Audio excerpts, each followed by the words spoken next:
There's a moment in almost every person's life when the numbers stop making sense. You work, but the money disappears. You save, but nothing really grows. You try to catch up, but life keeps pulling you behind. And at some point, it doesn't feel like a small financial issue anymore. It feels like a cycle you can't escape. But here's the uncomfortable truth most people never hear. It's not that you're bad with money. It's that you're trapped in predictable financial problems that almost nobody ever teaches you how to solve. And once you understand them, the entire system becomes visible, almost like someone turned the lights on in a dark room you've been walking through for years. Because financial freedom isn't about earning more first. It's about fixing what is quietly draining you right now. In today's world, financial pressure doesn't come from one place. It comes from everywhere. Rising living costs, subscription traps, debt cycles, emotional spending, and a constant digital pressure to upgrade your lifestyle. And the result? Millions of people earning more than ever, but feeling more financially stuck than ever before. But what if the real issue isn't income? What if it's structure? In this video, we're breaking down the most common financial problems that silently destroy people's progress, and more importantly, the real-world solutions that actually work in 2026. This isn't theory. This is pattern recognition from how money actually behaves in modern life. So let's step into it. To really understand financial problems, you have to stop thinking of them as isolated mistakes. They're not random events. They are patterns. Quiet, repeating systems that slowly shape the way money behaves in your life. And the strange truth is this: most people don't actually have one financial problem. They have a chain reaction of several small ones feeding into each other, like gears in a machine they never built, never agreed to, and never learned how to turn off. It usually starts in a place that feels completely harmless. Money comes in.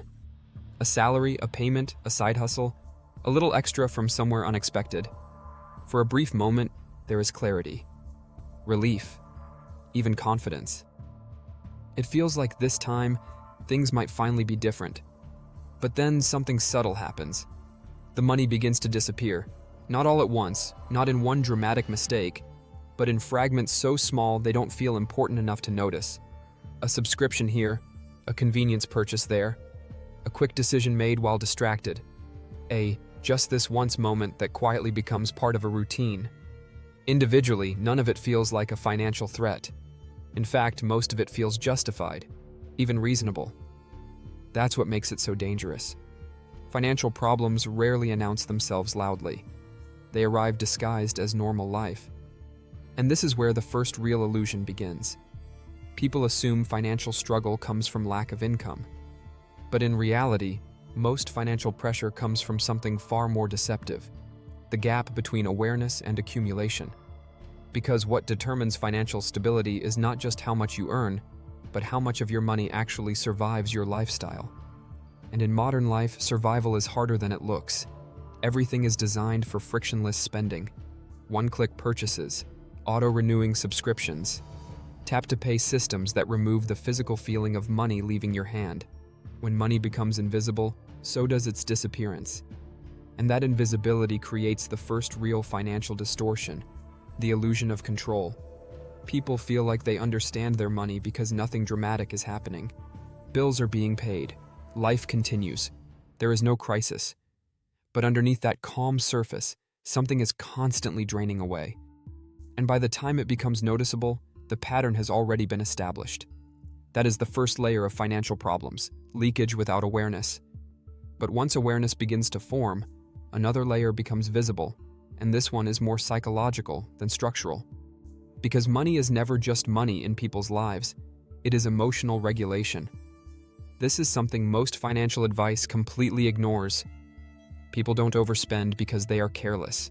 They overspend because spending produces immediate emotional relief. It is one of the fastest feedback loops available in modern life. Stress builds up throughout the day. Pressure accumulates. Work becomes overwhelming. Life feels uncertain.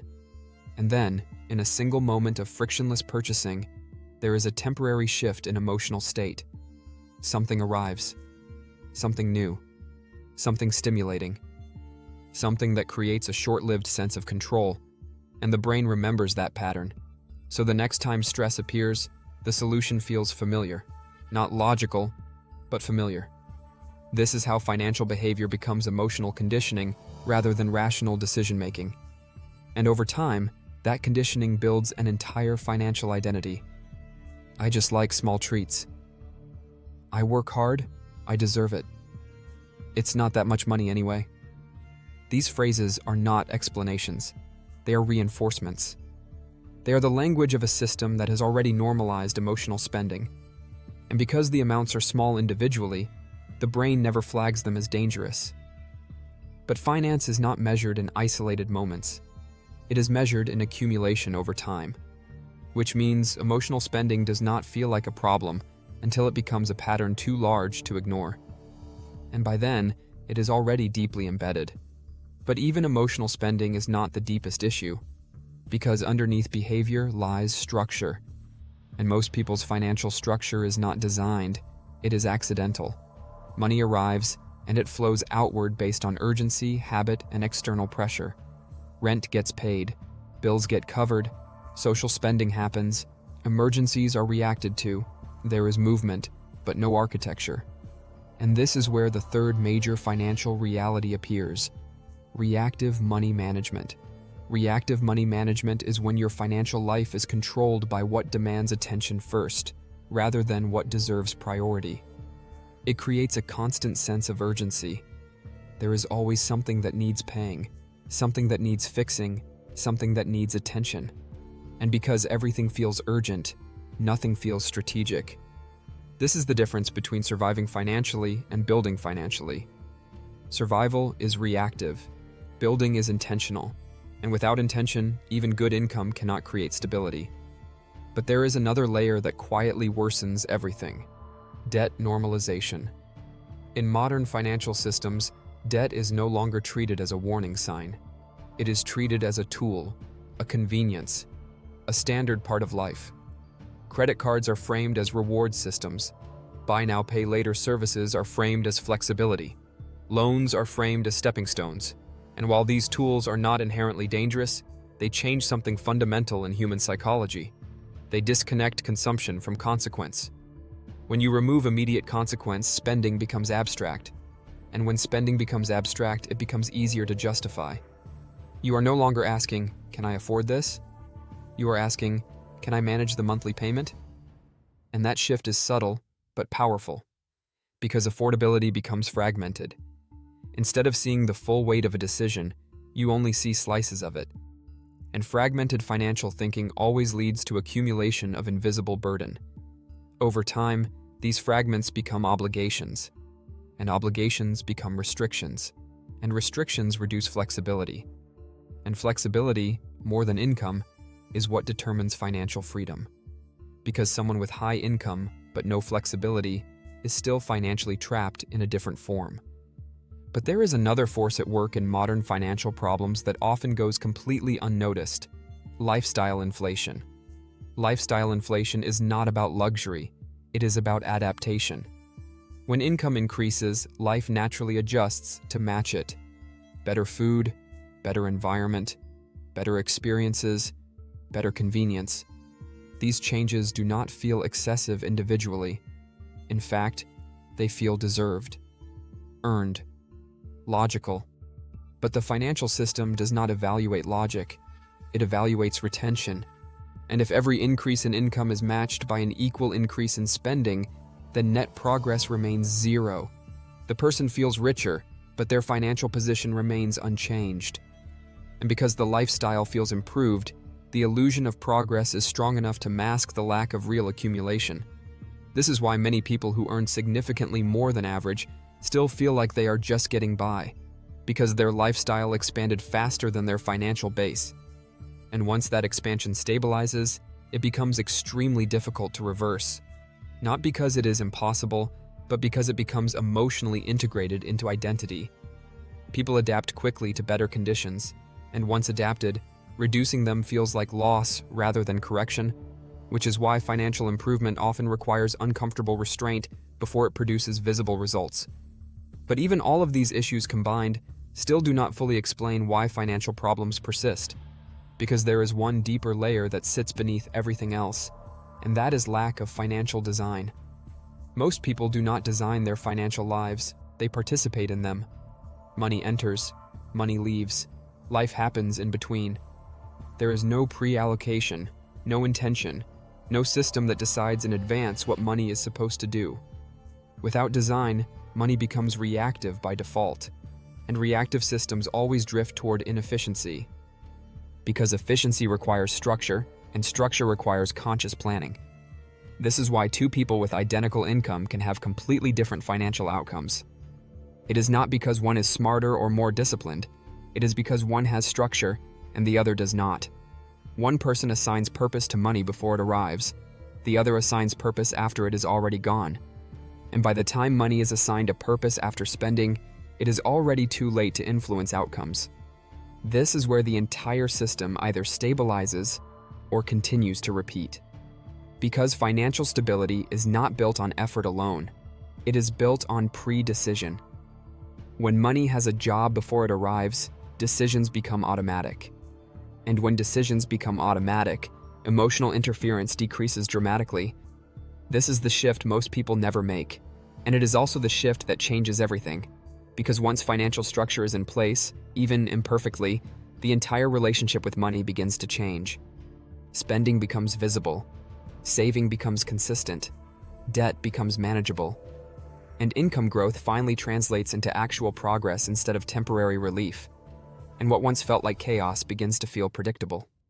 Not because life becomes easier, but because money finally has direction. And that direction is what transforms financial struggle into financial control. Not overnight, not instantly, but gradually, through consistency, awareness, and structure that finally replaces reaction. And once that shift happens, financial problems stop feeling like identity. They start feeling like systems that can be changed. And that is where real financial freedom begins. The first solution is awareness budgeting, but not traditional budgeting. Instead of tracking everything manually, the goal is to identify leaks first. Where is your money silently disappearing every month? Because once you identify the pattern, you don't need perfection, you need elimination. Cutting even 20 to 30% of invisible spending can completely shift your financial baseline. The second solution is emotional delay systems. Before any non-essential purchase, introduce a 24-hour delay. Not forever, just delay. Because emotional spending loses power over time, while rational decisions become stronger. Most impulse purchases don't survive a day of reflection. The third solution is restructuring debt, not just paying it. Instead of randomly reducing balances, the goal is prioritization. High interest first, minimum on everything else. This creates momentum instead of exhaustion. Because financial progress is psychological as much as it is mathematical. The fourth solution is automation of saving and investing. If saving requires discipline, it will fail. But if saving is automatic, before you even see the money, it becomes effortless. This is where most financial systems finally stabilize. And the fifth solution is income expansion, but only after structure is fixed. Because earning more without fixing leaks is like filling a bucket with holes. Once the structure is stable, income growth actually sticks. And that wraps up today's video. Thank you so much for watching all the way to the end. I truly appreciate every single one of you. If you learned something new or just had a good time, please do me a huge favor. Hit that like button. It helps the channel more than you know. Also, let me know in the comments what your favorite part of the video was, or what other topic you'd like to see me cover next. Your preferences shape this channel, so spill the beans. Have a wonderful rest of your day, and I'll catch you in the next one.